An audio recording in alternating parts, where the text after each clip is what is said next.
voici à la frontière de la Tunisie et de l'Algérie. Maritime ou terrestre, une frontière bien gardée, depuis longtemps même, autour du fort de Tabarka.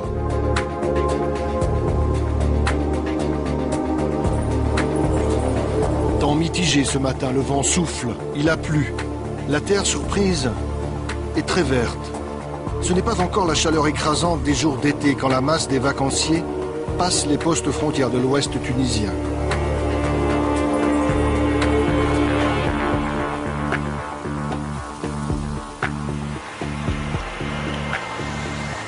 Ils sont 1 million, les Algériens, à emprunter ces routes chaque année. 1 million. Peut-être un bon signe dans cette Afrique du Nord, aux frontières parfois bien hermétiques.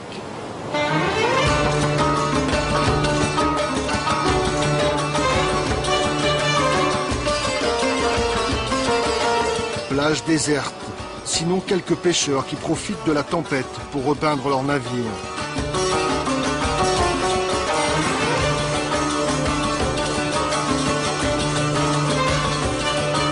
C'est la Tunisie, côté nord.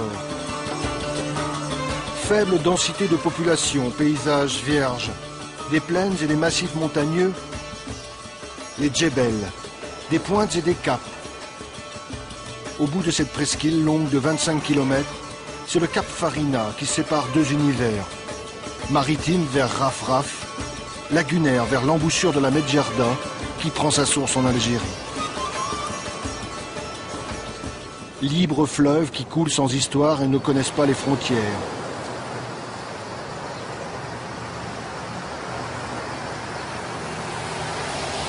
Au pied du Djebel Nadour, il y a ce peuple de l'eau, dans l'ombre des forts, vieux de plusieurs siècles. La marque de passage des multiples occupants maltais, espagnols, britanniques. Gare El-Mel, 5000 habitants. Ville de paysans et de pêcheurs. Certains se contentent de la lagune, d'autres vont plus au large, bien au-delà du rocher de Rafraf.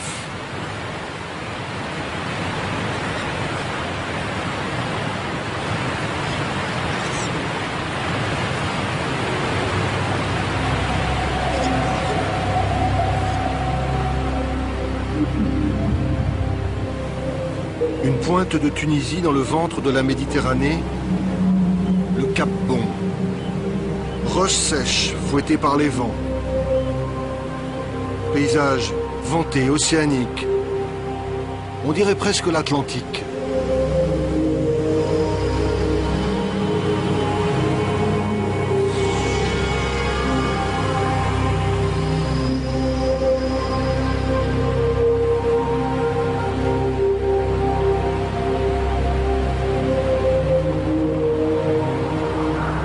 Toujours à quelques kilomètres du Cap Bon, le plus grand champ d'éoliennes de Tunisie.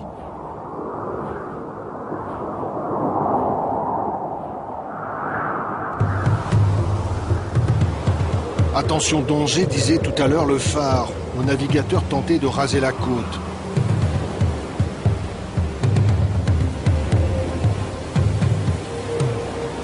Mal en a pris à ce bâtiment rogné sur son tribord jour après jour par les déferlantes. Vertige de la rouille, dans quelques milliers de vagues, il ne restera plus rien.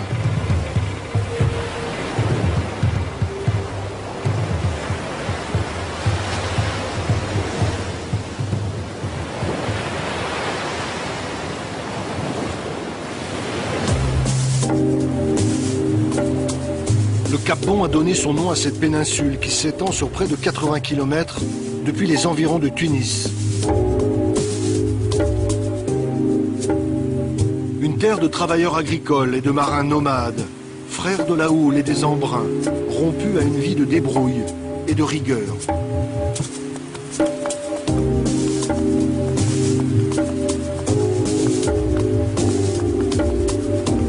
Parmi les innombrables ports de pêche tunisiens, voilà Sidi Daoud, où la flottille est encore confinée dans le port, météo oblige.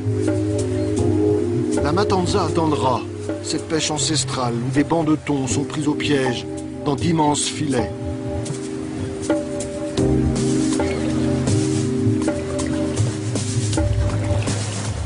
On dirait l'hiver.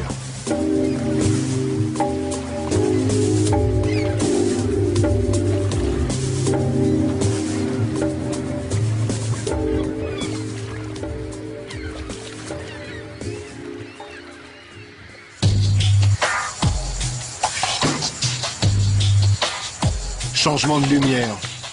Changement de couleur pour un autre tableau. L'infini des terres ocres rayées d'oliviers. Milliers de plantations disposées en quinconce, selon une science ancestrale. Voici la Tunisie, côté sud, côté terre.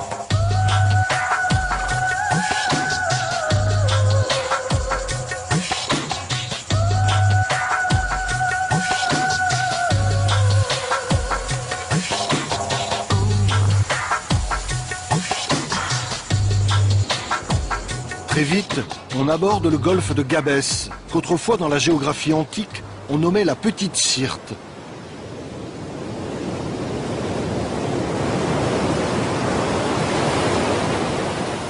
C'est un lieu étrange, connu pour ses marées, les plus fortes de toute la Méditerranée, 2 mètres d'amplitude environ entre la basse et la haute mer.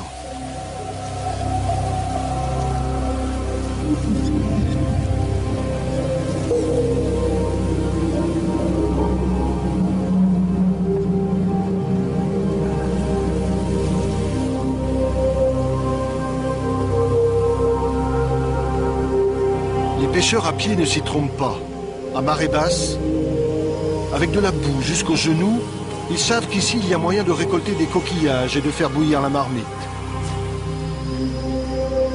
Des femmes, des hommes, englués quelques heures en plein soleil entre le flux et le reflux des eaux.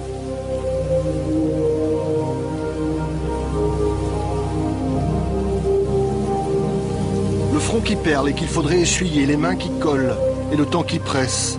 Chaque pas est un effort, chaque palourde retirée, une victoire.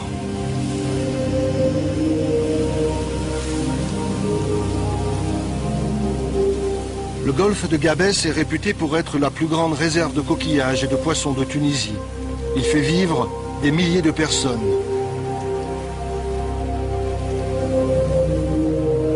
Mais qu'en sera-t-il dans l'avenir ?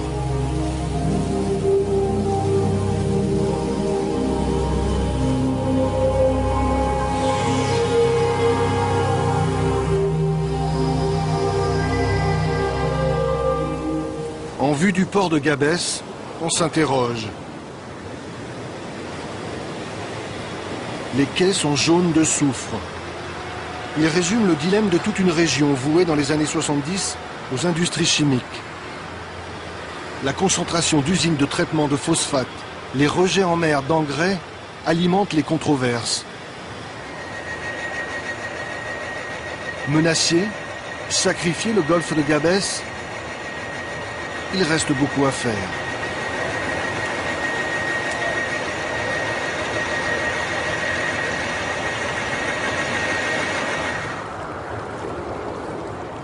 Sfax maintenant, qui compte 500 000 habitants et où l'on trouve des salines rouges presque en centre-ville.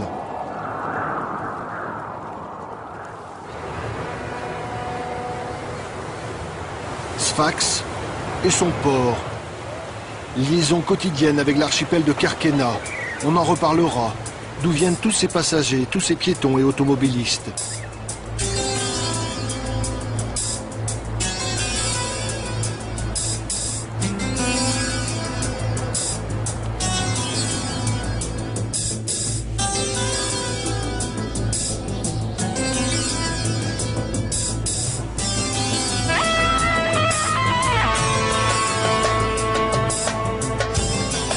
Ferries pleins à craquer encore dans le sud pour passer l'infime détroit qui sépare le continent de l'île de Djerba.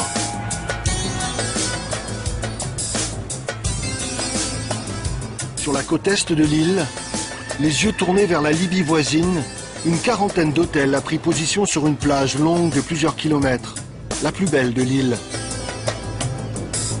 Tout y est pour subvenir aux besoins d'une clientèle occidentale fatiguée, avide de soleil et d'activité. Avec les sites de Monastir et de Sousse sur le continent, Djerba c'est le cœur de l'industrie touristique tunisienne. Seul un attentat d'Al-Qaïda causant la mort de plusieurs Tunisiens et étrangers viendra ternir au début des années 2000 la success story de Djerba la Douce.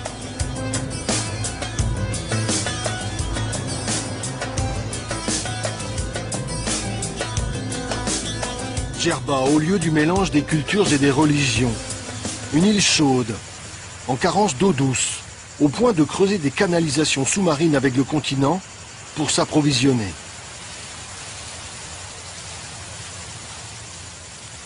Blanche à l'extérieur, fraîche dedans, avec toujours un souffle d'air marin pour les ventiler, les maisons de Djerba.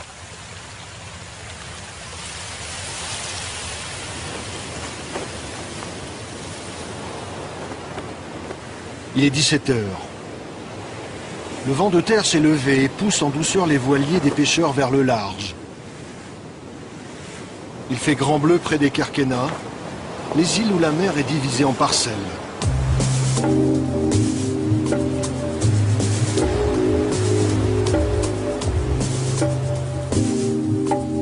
À terre, il y avait le graphisme particulier des champs d'oliviers.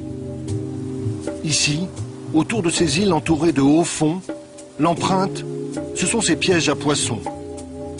Immense géométrie.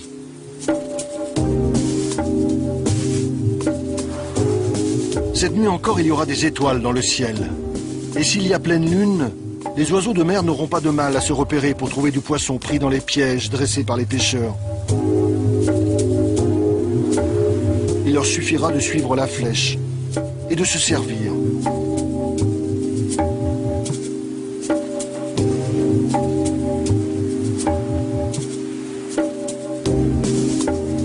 Il est 17 heures.